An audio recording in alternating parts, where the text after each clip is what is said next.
Rut yang pertama, ayat 1 sampai 22, demikian firman Tuhan.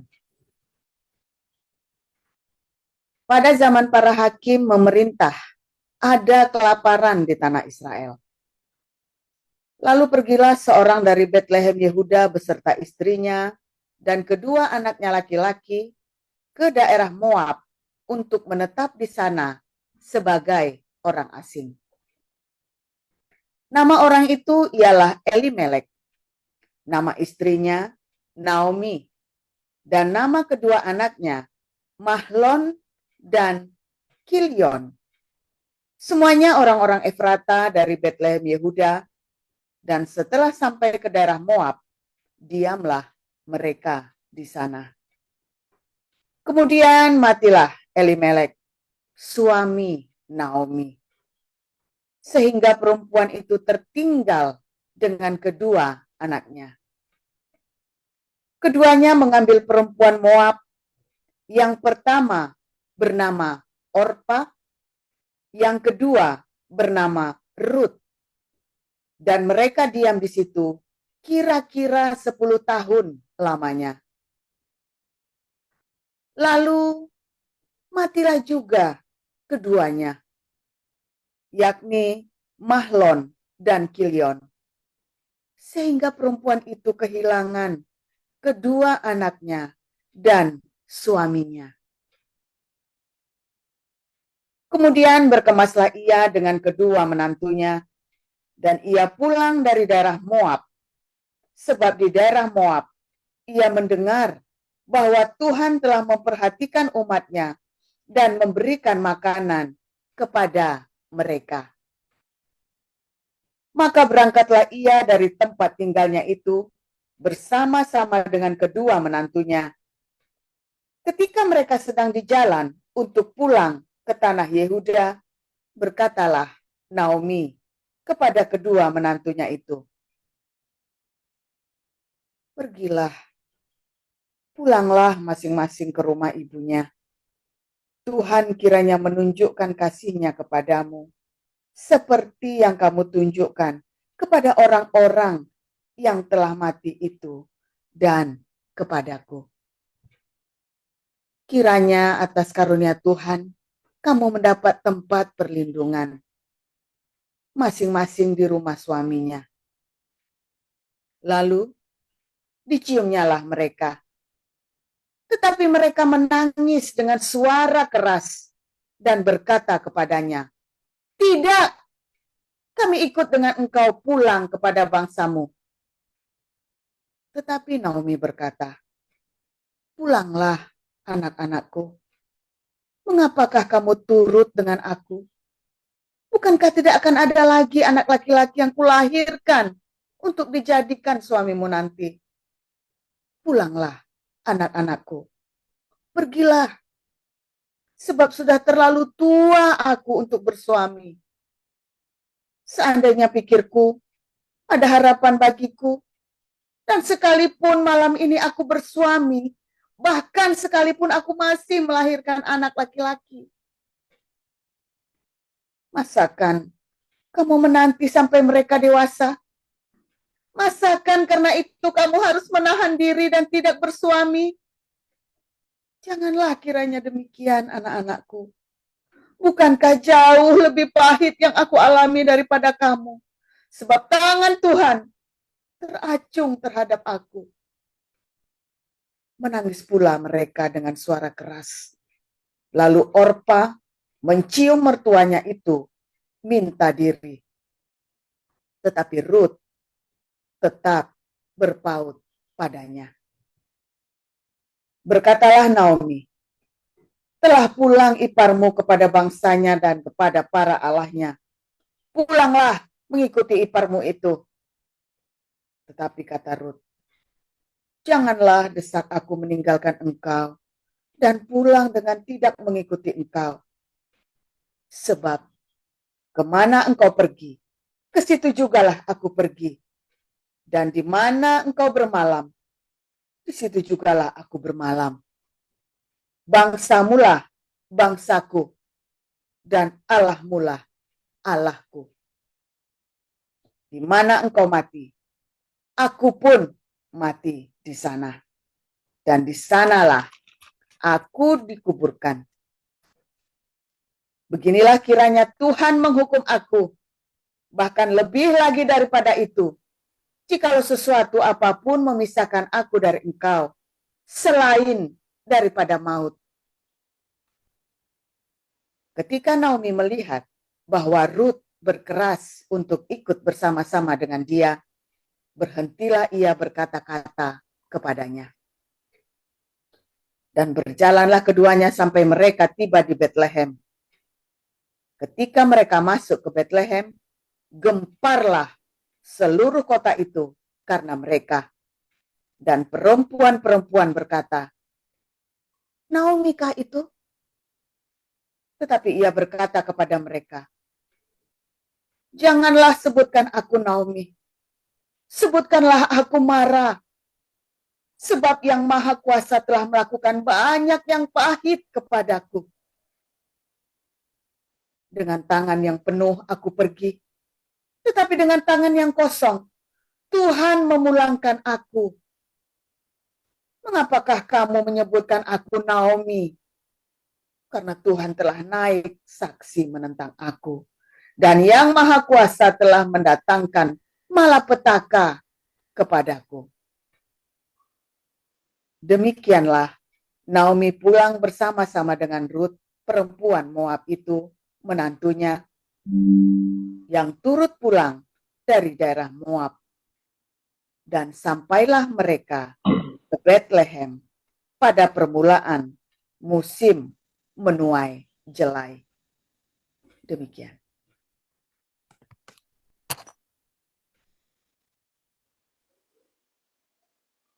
Dua Korintus 5 ayat 1.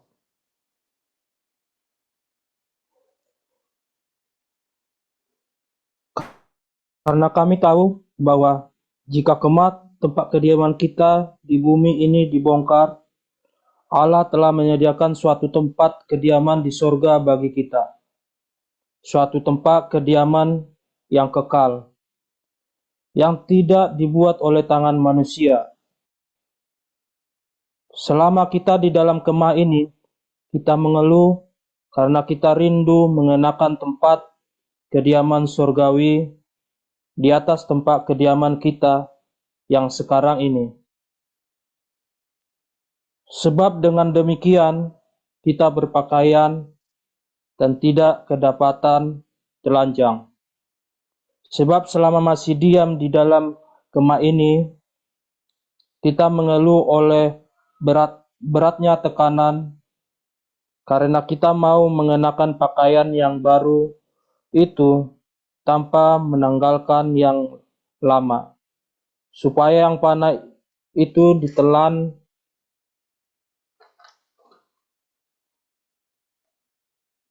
oleh hidup. Tetapi Allah lah yang justru mempersiapkan kita untuk hal itu dan yang mengaruniakan Roh kepada kita sebagai jaminan segala sesuatu yang telah disediakan bagi kita. Maka oleh karena itu, hati kami senantiasa tabah, meskipun kami sadar bahwa selama kami mendiami tubuh ini, kami masih jauh dari Tuhan. Sebab hidup kami ini adalah hidup karena percaya, bukan karena melihat. Tetapi hati kami tabah dan terlebih suka kami beralih dari tubuh ini untuk menetap pada Tuhan. Sebab itu juga kami berusaha baik kami diam di dalam tubuh ini maupun kami diam di luarnya, supaya kami berkenan kepadanya. Sebab kita semua harus menghadap tahta pengadilan Kristus, supaya setiap orang memperoleh apa yang patut diterimanya, sesuai dengan apa yang dilakukannya dalam hidupnya ini, baik ataupun jahat. Kami tahu apa artinya takut akan Tuhan. Karena itu kami berusaha meyakinkan orang. Bagi Allah hati kami nyata dengan terang, dan aku harap hati kami nyata juga demikian bagi pertimbangan kamu.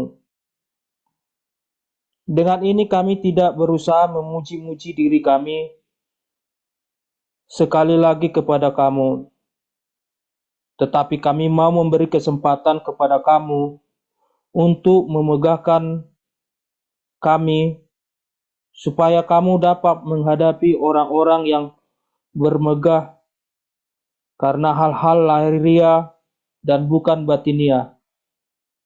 Sebab jika kami tidak menguasai diri, hal itu adalah dalam pelayanan Allah, dan jika kami menguasai diri, hal itu adalah untuk kepentingan kamu. Sebab kasih Kristus yang menguasai kami. Karena kami telah mengerti bahwa jika satu orang sudah mati untuk semua orang, maka mereka semua sudah mati. Dan Kristus telah mati untuk semua orang, supaya mereka yang hidup tidak lagi hidup untuk dirinya sendiri, tetapi untuk Dia yang telah mati dan telah dibangkitkan untuk mereka. Sebab itu kami tidak lagi menilai seorang juga pun menurut ukuran manusia. Dan jika kami pernah menilai Kristus menurut ukuran manusia, sekarang kami tidak lagi menilainya demikian. Jadi siapa yang ada di dalam Kristus, ia adalah ciptaan baru. Yang lama sudah berlalu, sesungguhnya yang baru sudah datang. Dan semuanya ini dari Allah, yang dengan perantaraan Kristus telah mendamaikan kita dengan dirinya, dan yang telah mempercayakan pelayanan perdamaian itu kepada kami. Sebab Allah mendamaikan dunia dengan dirinya oleh Kristus, dengan tidak memperhitungkan pelanggaran mereka. Ia telah mempercayakan berita perdamaian itu kepada kami. Jadi kami ini adalah utusan Kristus. Seakan-akan Allah menasihati kamu dengan perantaraan kami. Dalam nama Kristus, kami meminta kepadamu, berilah dirimu didamaikan dengan Allah. Dia yang tidak mengenal dosa telah dibuatnya menjadi dosa karena kita, supaya dalam diri kita dibenarkan oleh Allah. Haleluya, firman Tuhan selalu baru setiap hari, saudara ya. Ketika Anda mencari Tuhan dengan hati yang bersih, sungguh-sungguh ya, dan di dalam penantian akan Tuhan itu konsisten, jangan putus asa, jangan berhenti, dan yang paling penting tetap mengasihi ya. Ini saudara ya, tadi siang itu ada pertanyaan bagus ya di TikTok. Mana dulu saudara ya, saya cerita dulu nih saudara. Tenda-tenda para refugee itu, tenda kemah atau tenda-tendanya refugee di Indonesia itu mengenaskan ya saudara ya.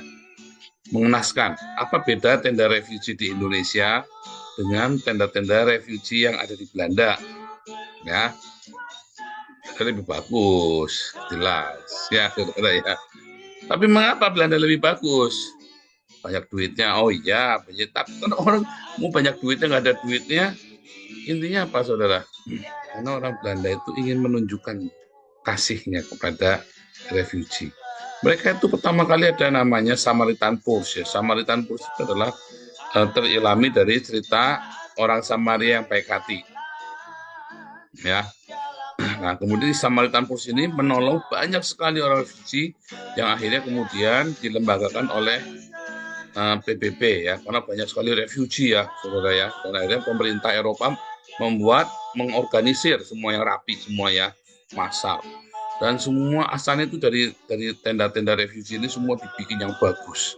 Kemudian dibikin gedung-gedung, resort, hotel-hotel, ya, dirubah jadi camp, ya. Kalau di Indonesia bagaimana, ya? Jadi kayak orang camping di Daan Mogot itu, saudara. Yang membedakan itu cinta, ya. Yang membedakan itu cinta. Kemah-kemah kita, ya. Semua orang, ya, kita ini sedang berkemah. Badan kita inilah kemah, saudara, ya. Karena kita semuanya adalah refugee. Kita semua ini refugee. Saudara, cerita sejarah seluruh dunia berasal dari refugee, saudara, ya. Contoh, ya, misalnya nih Adam dan Hawa, ya kan? Dia pergi keluar dari Taman Eden, pergi ke dunia ini. Ya, mereka harus mencari tempat yang aman, saudara, ya. Punya anak-anak, ya kan? Abelnya dibunuh, Kain jadi refugee, dia cari ke tanah perlindungan, ya. Mulai Abraham, Nuh juga sama, ya, dia cari kapal karena ada banjir besar. Nah, Abraham juga sama, dia lari dari Nimrod, ya. Musa lari dari Firaun, bahkan Yesus lari dari mertuanya, dan Daud lari dari mertuanya kok Yesus. Raja Daud itu ya diburu sama Saul. Lalu Yesus, ya, dengan keluarganya Yusuf dan Maria pergi ke Mesir. Kisah-kisah di Alkitab penuh dengan refugee. Refugee itu ya orang-orang yang mencari perlindungan, ya, pergi dari tempatnya lalu pergi. Saya juga pergi, ya, dan banyak sekali. Anda mungkin juga bagian dari itu, orang-orang yang keluar dari tempat asalnya lalu mencari tempat yang aman, tempat yang lebih baik, ya.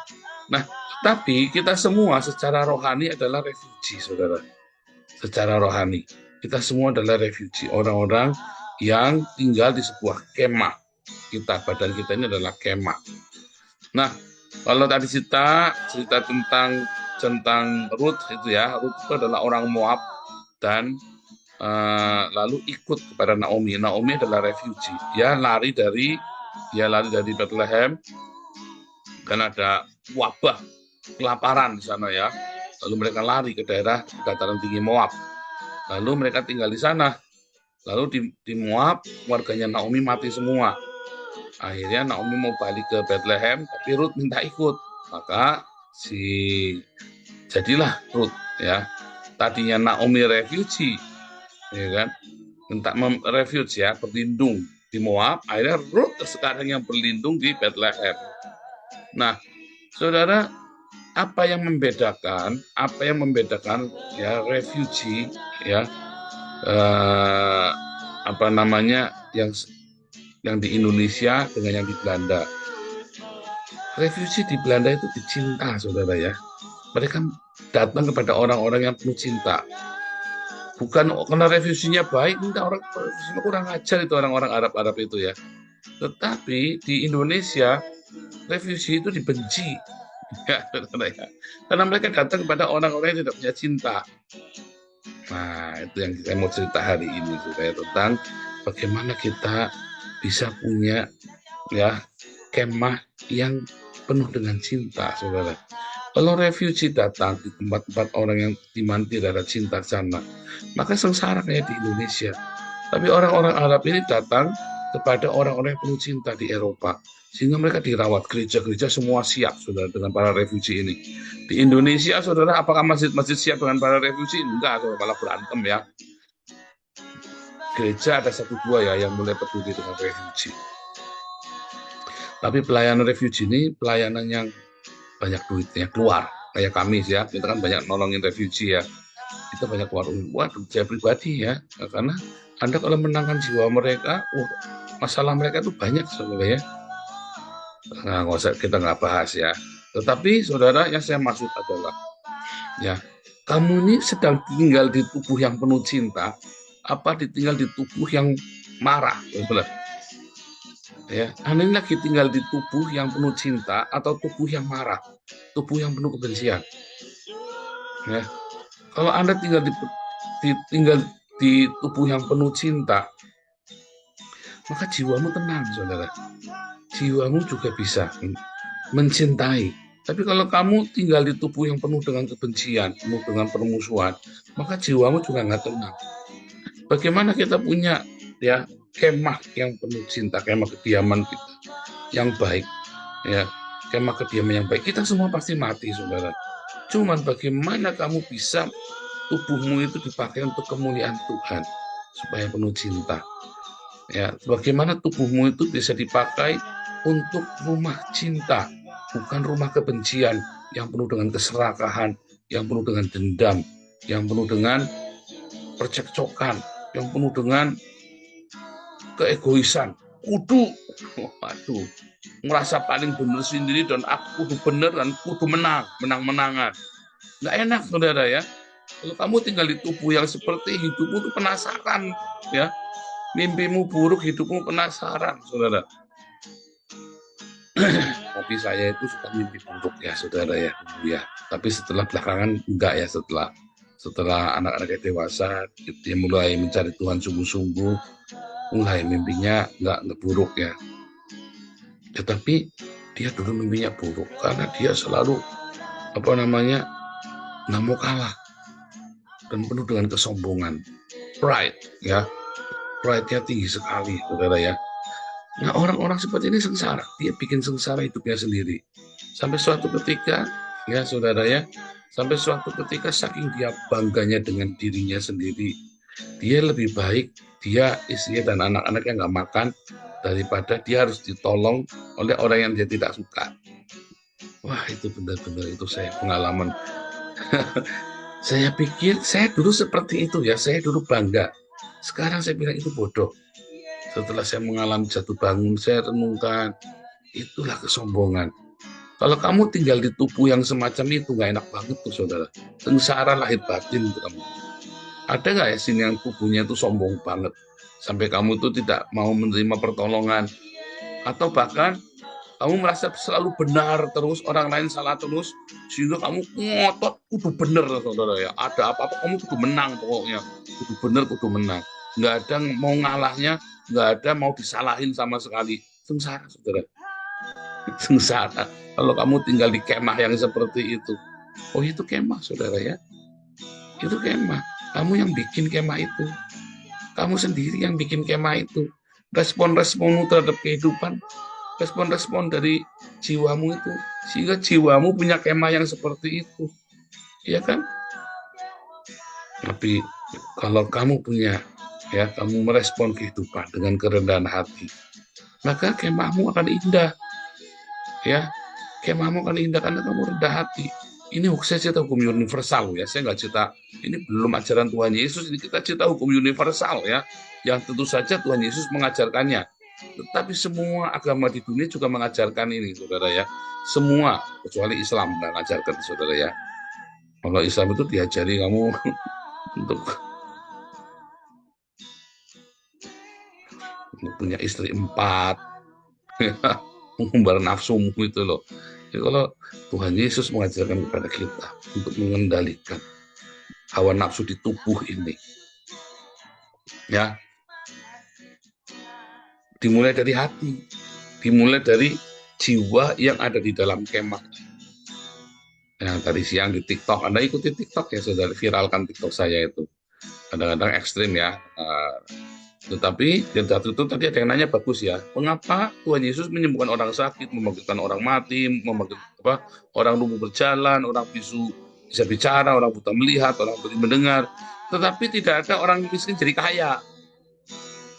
Menarik ya pertanyaannya ya. Mengapa Tuhan Yesus tidak pernah membuat orang miskin jadi kaya?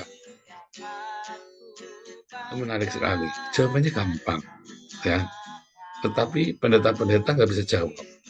Kenapa? Karena pendeta-pendeta maunya kan kamu menabur supaya kamu kaya kan. Namanya kaya itu diberkati Tuhan. Bukan, saudara. Tuhan Yesus tidak pernah mendefinisikan bahwa kaya secara materi adalah berkat Tuhan. Tetapi ketika kamu bisa berbagi dengan sesamamu, itulah yang namanya kelimpahan. Ya, disitulah mujizat terjadi. Lalu ya ada orang-orang yang senang sekali, pendeta-pendeta yang suka pamer kemewahan. Sehingga jemaatnya berpikir itulah yang diberkati Tuhan. Bukan, saudara. Bukan ya. Nah, itu tadi. Kamu sedang membangun kemahmu ya yang mewah dengan kemewahan duniawi. Akhirnya kamu tidak ingin meninggalkan kemah kediamanmu. Nah, itu arahnya ke sana, saudara. Karena kamu membangun kemahmu itu dengan pernak-pernik duniawi. Sehingga waktu kamu mati takut. Ya kan, siapa di sini masih takut mati, saudara? Karena kamu membangun kemahmu dengan hal-hal duniawi. Ya, sehingga kamu takut meninggalkan keduniawian ini. Tapi orang-orang yang membangun kemahnya dengan hal-hal yang rohaninya, dengan cinta, dengan kerendahan hati, dengan rasa cukup, maka dia orang nggak takut mati, saudara. Bukan mau bunuh diri jihad, bukan. Nggak takut mati, artinya sekalipun sakit, dia tidak takut mati. Dia tidak khawatir, dia hidupnya tenang. Kenapa? Ya karena ini kemah ini punya Tuhan. Suatu ketika saya kembali, saya tinggalkan kemah yang penuh penderitaan, saya kembali kepada Tuhan. Bukan berarti dia terus kere, enggak, saya nggak kere, saudara. Saya tidak hidup kere, saya hidup kecukupan ya. Anak saya sekolah semua, baik semua. Kita mau makan apa besok bisa ya. Mau makan apa kita bisa. Kita nggak kere, tetapi kita tidak membangun kemah ini pernak-perniknya dengan perhiasan-perhiasan duniawi. Kalau kamu ingin membangun ya di awal ya keluarga Naomi ini membangun kemahnya dengan kemah yang ingin hidup enak. Mereka orang kaya tadinya, saudara ya. Mereka pergi ke Moab ketika bangsanya menderita. Orang-orang Israel ini kan di dalam zaman Hakim-Hakim kan orang Israel kan banyak berbuat dosa lalu mereka menderita begitu kan. Lah, waktu menderita mereka tinggalkan komunitas lalu mereka pergi. Mereka ke tempatnya orang-orang jahat itu, orang Moab, orang itu ya. Lalu mereka akhirnya si Naomi dengan keluarganya. Kemudian dia kembali mencari wasiat yang dari tanah perjanjian kan, sama si Ruth. Nah, Ruth percaya dengan dewanya Naomi. Akhirnya si Ruth yang dapat menjadi menjadi oma dari Raja Daud ya. Wah, beruntung sekali dia ya. Dan bahkan namanya disebut sebagai salah satu nenek moyang dari anak manusia, nama Yesus. Karena Ruth mencari kemah rohania, mencari kemah yang dibangun dengan takut Tuhan. Naomi mencari kemah yang dibangun dengan kesombongan. Membangun kemahnya dengan kesombongan. Aku punya duit kok. Ruth enggak. Allahmu adalah Allahku, bangsamu adalah bangsaku. Dengan iman. Siapa di sini yang membangun kemah kehidupannya dengan hal-hal duniawi? Hati-hati kamu takut mati nanti, saudara. Ya, takut mati nanti kamu. Takut mati bukan berarti mau jihad. Orang Islam nggak takut mati, Pak. Apakah dia mau dengan Quran itu? Bukan. Goblok. Orang Islam itu takut matinya kan bunuh diri kan. Coba kamu orang Islam yang normal itu, ya tuh si Habib Rizik tuh lagi sakit mati, wah takut ya saudara. Kayaknya suruh orang lain jihad ya, jadi nggak berani jihad. Si Somad itu suruh orang lain jihad, ya berani nggak jihad? Ya kan? Nggak berani. Itu namanya goblok. Ya bukan takut mati, tapi goblok. Ya saudara ya. Saudara ya. Nah saudara, balik lagi. Kamu membangun kemahmu dengan apa saudara? Dengan hal-hal yang indah, dengan cinta. Kamu membangun kemahmu, anak-anakmu kamu bangunkan kemahnya dengan cinta, dengan kerendahan hati, apa dengan hawa nafsu sombong-sombongan, ya, engkar, dengan pertengkaran, kudu menang-menangan. Kamu bangun kehidupan kemahmu dengan keluargamu itu dengan apa? Kemah apa? Menang-menangan, dengan kemah hawa nafsu. Yang penting untuk kudu serobot itu serobot sana. Dengan apa, saudara? Dengan pengampunan. Ya, kamu aja sama istrimu, suamimu, kamu nggak bisa mengampuni. Terus kamu ajari anakmu apa, saudara? Kemah. Kamu bangun kemah anak-anakmu seperti apa? Nah, hari ini kita belajar, saudara ya. Ayo kita bangun kemah kediaman kita. Kita bangun kemah anak-anak kita, keluarga kita. Dengan kemah yang penuh cinta, kemah yang penuh dengan pengampunan, kemah yang penuh dengan kerendahan hati, kemah yang penuh dengan kesederhanaan. Karena jiwa-jiwa di dalamnya ini suatu ketika akan tinggalkan kemah itu, akan pergi ke rumah yang lebih besar, di surga yang benar, yang penuh dengan kemuliaan. Tapi kalau kamu bangun kemahmu, anak-anakmu dengan hal-hal duniawi, kamu nggak rela meninggalkannya. Nggak rela untuk meninggalkan kemah itu. Akhirnya kamu takut mati. Nanti di surga ada apa? Katanya Kristen itu takut mati, takut. Ditanyain mati, takut, saudara ya. Saudara percaya nggak banyak orang nggak selamat masuk surga? Orang Kristen di gereja sak pendeta Nesisan. Coba saja, cek aja coba. Kalau cerita masalah kematian ya, sak pendetanya sekalian, saudara. Ketika diajak hidup bersahaja, nggak berani. Untuk hidup bersahaja, hidup sederhana. Pendeta-pendeta yang tidak berani hidup bersahaja, sekalipun dia punya banyak uang, saudara. Nah, kalau dia nggak punya uang kere, namanya mau diapain lagi? Wah, itu jangan-jangan dia itu lagi di neraka. Tapi ini orang punya duit banyak, tapi dia memutuskan hidup sederhana, dan semua hartanya diberikan untuk Tuhan. Waduh, saudara. Wah, ini kelas tinggi ya, saudara ya. Ini khotbah untuk para pendeta harusnya ya. Tetapi Anda dan saya, ayo kita bangun kemah kita. Mau pendeta, mau kamu pejabat, orang kaya, orang miskin, ayo bangun kemah kita dengan cinta. Bangun kemah kita dengan pengampunan, kerendahan hati, dengan kebersahajaan sederhana, dengan apa saudara? Kekudusan. Bangun kemah kita sehingga Anda ketika saatnya tiba, Anda tinggalkan kemah kediaman kita.